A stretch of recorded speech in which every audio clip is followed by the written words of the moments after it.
Another important element that will affect the comfort of your bagpipe is your blowstick. Length here is very important. Use a mirror or have a friend check your appearance while you're playing. If your head is forced backwards or off to the side like this, your blowstick is probably too long. If you're hunched over reaching for the mouthpiece, your blowstick is probably too short. There are a number of ways of adjusting the length of a blowstick.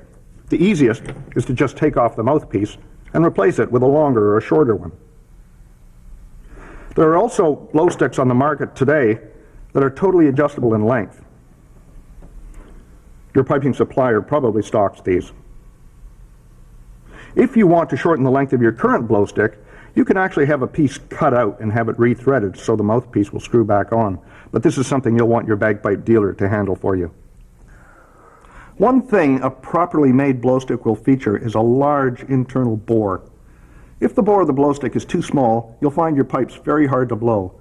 Unfortunately, some manufacturers today produce blowsticks with bores that are a little bit too small. The minimum diameter of your blowstick should be 5/16 of an inch. Try this. If your blowstick bore is large enough, you should be able to blow all the air out of your lungs through the blowstick in less than a second, like this. If it takes longer than a second, or if your blowstick hisses as you blow through it, like this, it should probably be bored out. Talk to your supplier. The blowstick valve is another critical part of your bag blowstick combination. Take your blowstick out of its stock and check the end. You should see what we call a clacker valve. This allows air to pass into the bag, but not out. If you don't see one, either your maker has forgotten it, or you have a valve built into your blowstick, such as this one.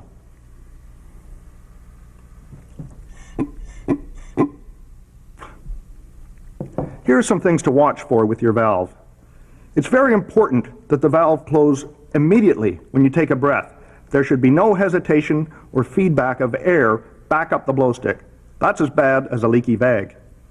The valve should close tightly with no leakage of air. If you have a leather valve, you'll need to keep it slightly moist for a proper seal. If you need to tie on a new valve, you may wish to try one of the rubber valves available in the market now.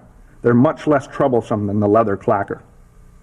If you have to tie on a new valve, start with a wrapping of hemp around your blowstick. Look for the groove in the blowstick where the stem of the valve will fit. Fit the stem into the groove under the hemp.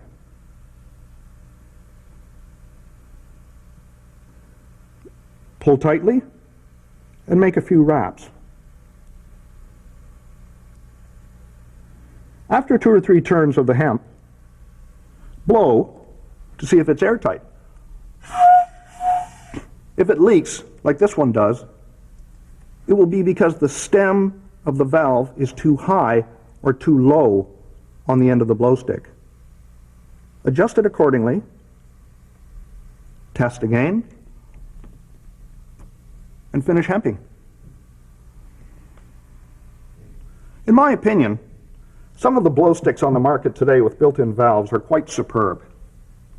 They have very large internal bores, excellent valves, and very comfortable mouthpieces.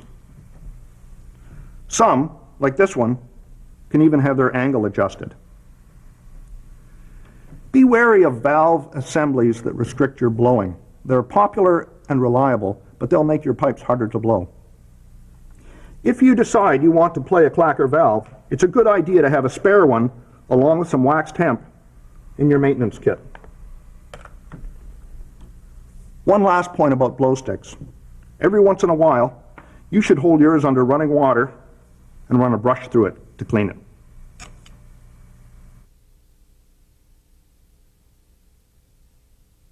We have one more area to look at in your bag blowstick setup. As I've mentioned several times, water can be a problem for pipers. It will condense on your chanter reed. It will condense on your drone reeds. One place it will condense that most people don't realize is on the insides of your drones. Water will bead up here in as little as 25 or 30 minutes. It will run down the drone into the reed. It will make the reeds very unsteady, and eventually they'll stop. If we want to play steadily and in tune, we have to be able to control that. One way of doing so is with the canister bag we discussed earlier. Another way is a water trap. The simplest type is the stalk type. It's contained completely within the blowstick stalk. Water traveling down the blowstick collects on top of the water trap. The air travels through the tube. When you are finished playing, you simply remove your blowstick and dump the water trap. These water traps can be purchased at a piping supplier, but you may wish to make your own. Just make sure that the tube is not so narrow as to restrict your blowing. Another thing to be careful of is that the tube is not so long that it interferes with the working of your blowpipe valve. The second type of water trap we'll discuss now is the tube trap. It's a little more elaborate, but a lot more efficient. They are available from your piping suppliers. The tube fits into the bottom of the blowstick stalk here. It runs to the back of the bag and is corked up at the end. A hole is cut in the end of the tube. This is where the air comes out.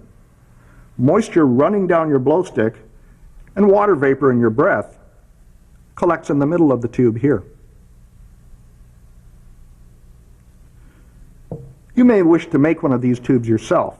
If you do, select a hose with a diameter that will ensure a force fit into the blowstick stalk.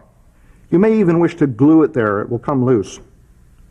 Also, select hose that is flexible enough that it will bend towards the back of the bag without kinking.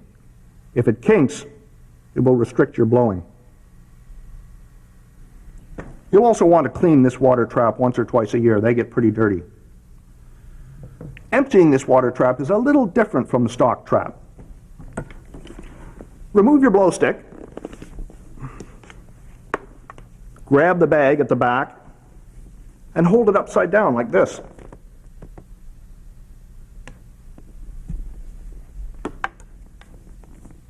You'll be surprised how much water comes out of either one of these water traps, and you'll be grateful that it's no longer collecting in the bottom of your bag.